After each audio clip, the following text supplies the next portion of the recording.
পদার্থবিজ্ঞান প্রথম পদ সপ্তম অধ্যায় পদার্থের গাঠনিক ধর্ম সূচনা ইন্ট্রোডাকশন। কঠিন তরল পাইপে তিনটি পদার্থ শ্রেণীতে পদার্থ সাধারণত বিভক্ত পদার্থ ক্ষুদ্র ক্ষুদ্র কণার সমন্বয়ে তৈরি। এর সাহায্যে স্থিতিস্থাপকের ব্যাখ্যা, হুকের সূত্র, স্থিতিস্থাপক বিভিন্ন গুণাঙ্কের ব্যাখ্যা, স্থিতিস্থাপক গুণাঙ্ক নির্ণয়, স্থিতিস্থাপক স্থিতিশক্তি, প্রবাহী পৃষ্ঠটান, পৃষ্ঠশক্তি ইত্যাদি আলোচনা করা হয়েছে। পদার্থের আন্তঃআণবিক আকর্ষণ বল। প্রত্যেক অণু একে অপরের পরস্পরের সাথে যুক্ত থাকে, একেই আন্তঃআণবিক আকর্ষণ বল বলে। অর্থাৎ পদার্থগুলোর অণু পরস্পর যে বল দ্বারা যুক্ত বিভিন্ন ভৌত কাঠামো গঠন করে তাকে আন্তঃআণবিক আকর্ষণ বল বলে। কঠিন পদার্থের ক্ষেত্রে আন্তঃআণবিক আকর্ষণ বল রয়েছে। তরল পদার্থের ক্ষেত্রে রয়েছে আন্তঃআণবিক আকর্ষণ বল, বায়ু পদার্থে রয়েছে আন্তঃআণবিক আকর্ষণ বল। পদার্থের বন্ধন। পদার্থের বন্ধন দু প্রকার: আণবিক বন্ধন এবং সমযোজী বন্ধন। আণবিক বন্ধন: ধাতব, আয়ন ও মৌলের রাসায়নিক বিক্রিয়াকালে ধাতুর পরমাণুতে বহিঃস্থ থেকে অধাতুর পরমাণুর বহিঃস্থলে এক বা একাধিক ইলেকট্রন স্থানান্তর হওয়ার মাধ্যমে যে সৃষ্ট ধনাত্মক আয়ন ও ঋণাত্মক আয়নের মধ্যে স্থির বৈদ্যুতিক আকর্ষণ দ্বারা যে বন্ধন গঠিত হয় তাকে আণবিক বন্ধন বলে। আণবিক বন্ধন দ্বারা সৃষ্ট যৌগকে আয়নিক যৌগ বলে। আণবিক বন্ধন গঠনের শর্ত। আণবিক বন্ধন গঠনের জন্য নিম্নোক্ত তিনটি শর্ত রয়েছে প্রয়োজন: প্রথম মৌলের নিম্ন আয়নিক শক্তি, দ্বিতীয় মৌলের উচ্চ আয়নিক আসক্তি এবং গঠিত মৌলের উচ্চ ল্যাটিস শক্তি। অর্থাৎ প্রথম মৌলটির নিম্ন আয়নিক শক্তি, দ্বিতীয় মৌলের উচ্চ ইলেকট্রন আসক্তি এবং গঠিত যৌগের উচ্চ ল্যাটিস শক্তি। সমযোজী বন্ধন। সমযোজী বন্ধনের দুটি শর্ত রয়েছে: দুটি অধাতব বন্ধনের মধ্যে সমযোজী বন্ধন ঘটে উভয় অধাতব পরমাণু সম সংখ্যক ইলেকট্রন যোগান দিয়ে এক বা একাধিক ইলেকট্রন যুগল সৃষ্টি করে, তা উভয় পরমাণু সমভাবে শেয়ার করে থাকে। ধাতুর মধ্যে পরমাণুগুলোকে পরস্পরের সাথে যে আকর্ষণ বল দ্বারা আটকে রাখে তাকে ধাতব বন্ধন বলে। ভ্যান ডের ওয়ালস বন্ধন। কাছাকাছি অবস্থিত পরমাণুর মধ্যে সর্বজনীন দুর্বল আকর্ষণ বল ক্রিয়া করে। এই যে পারস্পরিক ক্রিয়ার ফলে কাছাকাছি বল সৃষ্টি হয় তাকে ভ্যান ডের ওয়ালস পারস্পরিক ক্রিয়া বলে। এই বলকে ভ্যান ডের ওয়ালস বল বলে। আন্তঃআণবিক বল ও পদার্থের স্থিতিস্থাপকতা। অন্য কথা, সমযোজী বন্ধনের একটি অণু অনেকটা অনুগতির দুর্বল দ্বারা আকৃষ্ট হয় তাকে আন্তঃআণবিক আকর্ষণ বল বলে। আন্তঃআণবিকের দূরত্ব বা 10⁻⁹ মিটার। কঠিন পদার্থের অণুগুলোর মধ্যে ক্রিয়াশীল বলকে সংযুক্তি বল বলে। এটা ঠিক যে সামাজিক অবস্থায় গ্যালাক্সির অণুগুলোর নিম্ন বিভব শক্তি অবস্থান করে, এই অবস্থা এদের সাম্য অবস্থা।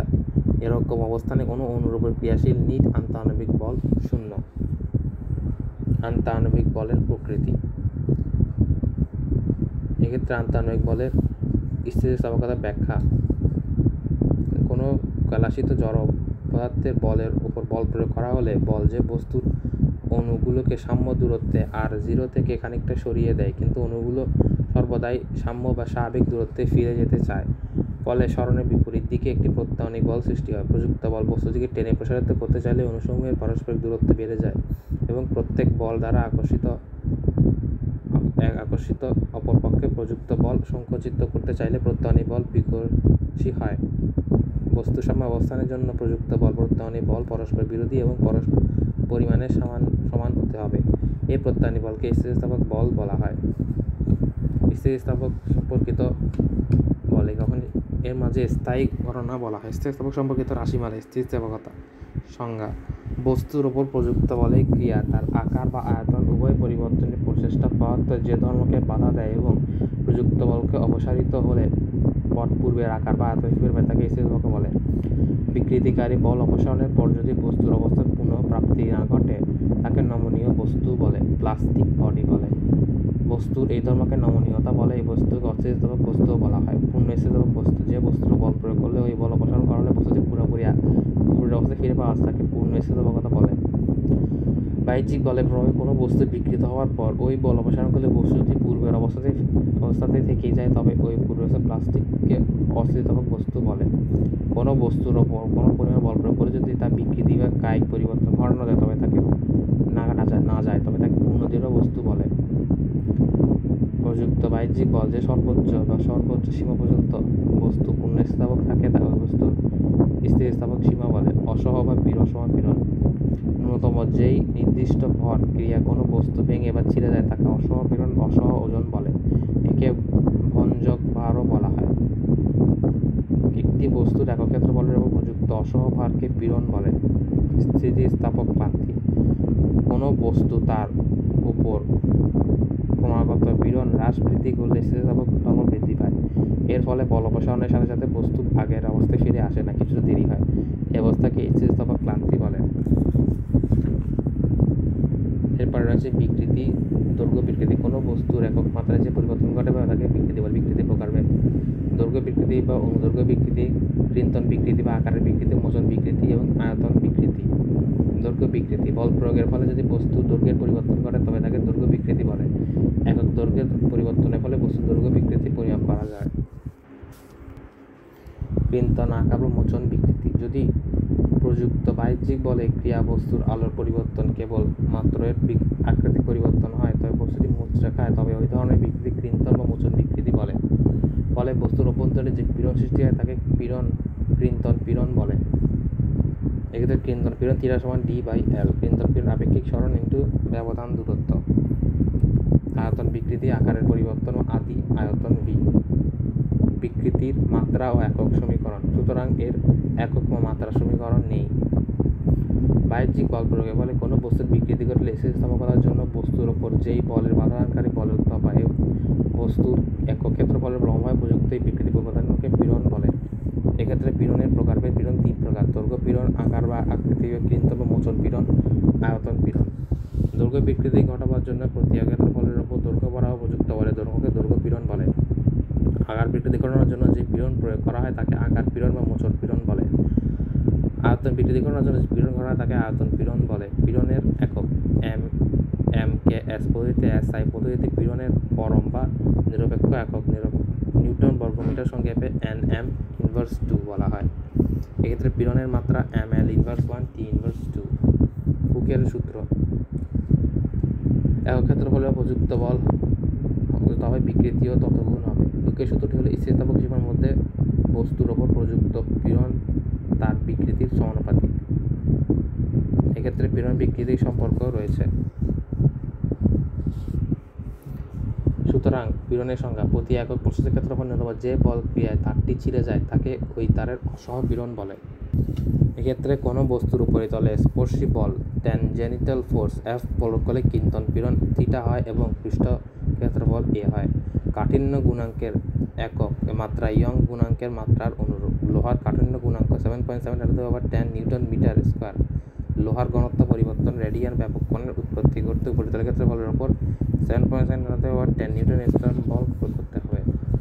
সমান আয়তন হ্রাসের জন্য প্রতি বর্গ মিটারে 0.2 10 মিটার স্কয়ার বলতে বোঝায় পানি আদি আয়তনের সমান আয়তন হ্রাসের জন্য প্রতি বর্গ মিটার ক্ষেত্রফলের উপর লম্বভাবে চারদিক থেকে 0.2 10 নিউটন বল প্রয়োগ করতে হবে। কোনো বস্তুর চারদিক থেকে সমান চাপ প্রয়োগ করলে বস্তুটি আয়তন কমে যায়। বস্তুর এই ধর্মকে সংনম্যতা বলে। আয়তন গুণাঙ্কের বিপরীত রাশিকে সংনম্য বলে।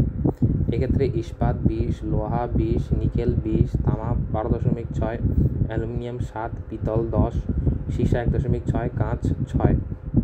দৃঢ়তার গুণাঙ্ক পাওয়া যায় 8.4, 4.4, 7.9, 4, 2.6, 3.5, 0.56, 3.1।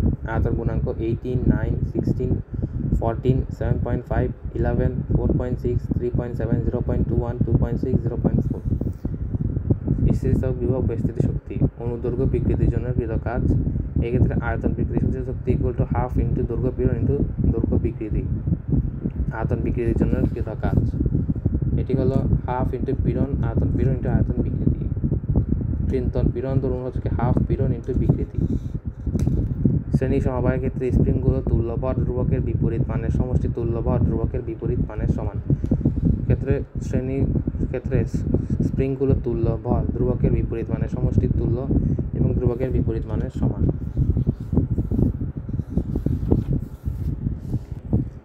পয়সনের অনুপাত। পয়সন অনুপাত থেকে দেখা যায় স্থিতিস্থাপক সীমার মধ্যে বস্তুর পার্শ্ব বিকৃতি ও দৈর্ঘ্য বিকৃতির অনুপাত একটি ধ্রুব রাশি। পয়সনের অনুপাত -1 থেকে হাফের মধ্যে হয়ে থাকে।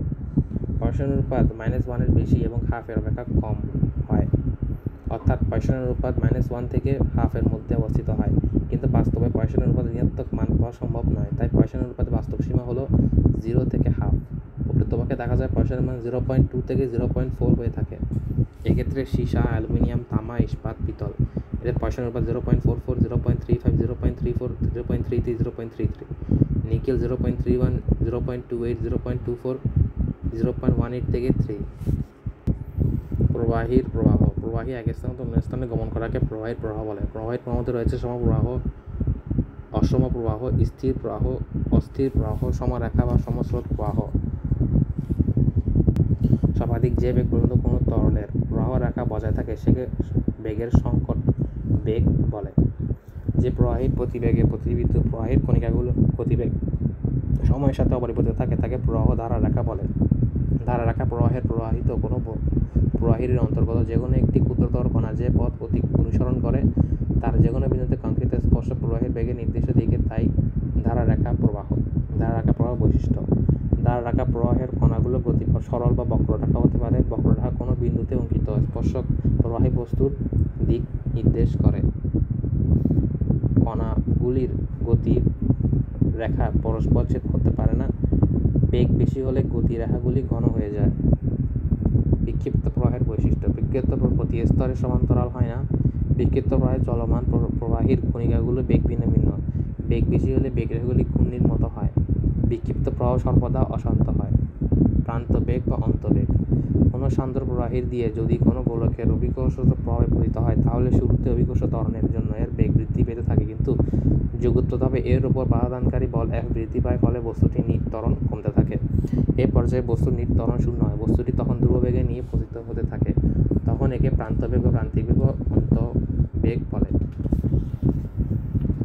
সান্দ্রতা বা সান্দ্রতা গুণাঙ্ক সান্দ্রতা সহগ। যে ধর্মের দরুন প্রবাহী তার অভ্যন্তরস্থ বিভিন্ন স্তরে আপেক্ষিক বেগ বাধাপ্রাপ্ত হয় এবং তার বেগ রোধ করার চেষ্টা করে তাকে প্রবাহী সান্দ্রতা বলে, অথবা যে ধর্মের কারণে তরলের বিভিন্ন স্তরে আপেক্ষিক বেগ বাধাগ্রস্ত হয় তাকে সান্দ্রতা বলে। বিভিন্ন প্রবাহী সান্দ্রতা ভিন্ন ভিন্ন, যেমন দুধ, তেল বা আলকাতরার সান্দ্রতা এক নয়। এদের মধ্যে আলকাতরার সান্দ্রতা সর্বাপেক্ষা বেশি। সান্দ্রতা ঘন ঘন প্রবাহীর আঠাত্ব অ্যাডহেসিভ অফ ফ্লুইড বলা হয়। একটি প্রবাহীর এর বিভিন্ন স্তরে আপেক্ষিক গতির বিরোধিতা করে যে বল প্রয়োগ করে তাকে ওই প্রবাহীর সান্দ্রতা বলে। সান্দ্রতা তরলের ধারা রেখা প্রবাহ সংক্রান্ত নিউটনের সূত্র বলা হয়। যে সকল তরল একই সূত্র মেনে চলে তাদের নিউটনীয় তরল এবং যে সকল তরল মানে না তাদের অনিউটনীয় তরল বলে। একক বেগ অবক্রমে কোনো একটি প্রবাহীর একক ক্ষেত্রফলের উপর যেই পরিমাণ সান্দ্রতা বল ক্রিয়া করে তাকে ওই প্রবাহী সান্দ্রতা গুণাঙ্ক বা সান্দ্রতা সহগ বলে। এই বল প্রবাহীর স্তরে কোষ স্পর্শক বরাবর ক্রিয়া করে।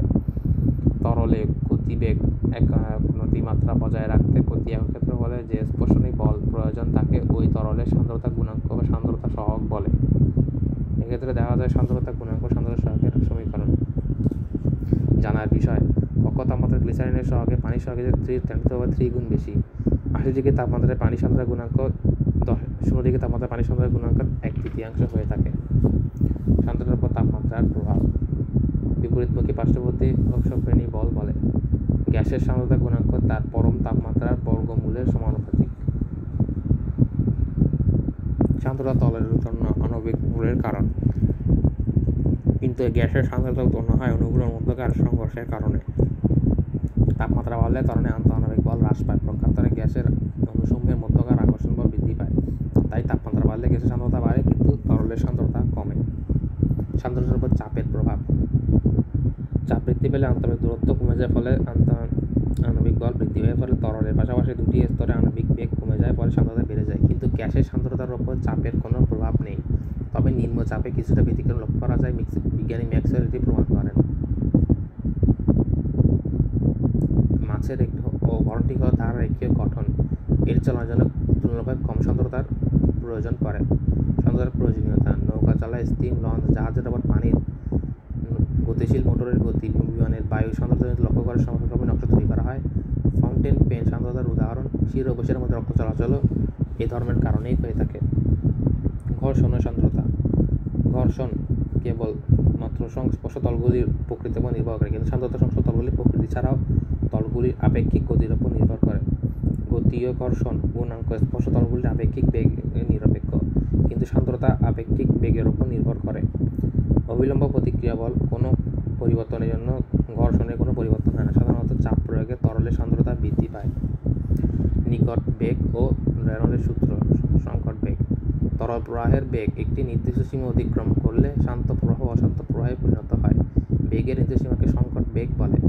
রেনল্ডের সূত্র। পরীক্ষালব্ধ ফলাফল থেকে বিজ্ঞানী রেনল্ড প্রমাণ করেন যে কোনো সংকট বেগ নিম্নলিখিত বিষয়ের উপর নির্ভরশীল। সংকট বেগ তরলের সান্দ্রতার উপর নির্ভরশীল। সংকট বেগ তরলের ঘনত্বের ব্যস্তানুপাতিক। সংকট বেগ ব্যাসার্ধের ব্যস্তানুপাতিক। মাত্রা বিশ্লেষণের সাহায্যে রেনল্ডের সূত্র প্রতিপাদন করা হলো। তারপরে কোর্সের সূত্র। এক্ষেত্রে দেখা যায় F = 6π/n/v। এই সমীকরণটি তরলের পতনশীল স্কোরস সূত্র নামে পরিচিত। স্কোরসের সূত্র রেখার প্রতিপাদন করার ক্ষেত্রে সমীকরণ থেকে দেখা যায় প্রান্তবেগ সর্বদা ব্যাসার্ধের বর্গের সমানুপাতিক। অর্থাৎ প্রান্তবেগ সর্বদা ব্যাসার্ধের বর্গের সমানুপাতিক। প্রান্তবেগ বস্তুর ঘনত্ব এবং মাধ্যমের ঘনত্বের পার্থক্যের সমানুপাতিক। প্রান্তবেগ মাধ্যমের সান্দ্রতাঙ্কের ব্যস্তানুপাতিক। অর্থাৎ সান্দ্রতাঙ্কের ব্যস্তানুপাতিক, কিন্তু বস্তুর ঘনত্ব ও মাধ্যমের ঘনত্বের পার্থক্যের সমানুপাতিক। বস্তুর ঘনত্ব ও মাধ্যমের ঘনত্বের সমানুপাতিক এবং বস্তুর ব্যাসার্ধের বর্গের সমানুপাতিক। পৃষ্ঠটান ও পৃষ্ঠশক্তি। কোনো পৃষ্ঠতলে পৃষ্ঠে একটি সরল রেখা কল্পনা করলে উক্ত রেখা প্রতি একক দৈর্ঘ্য ওই রেখার ওই পাশের রেখার সাথে লম্বভাবে এবং পৃষ্ঠ স্পর্শরূপে যে স্পর্শী বল ক্রিয়া করে তাই পৃষ্ঠটান রেখা বলে।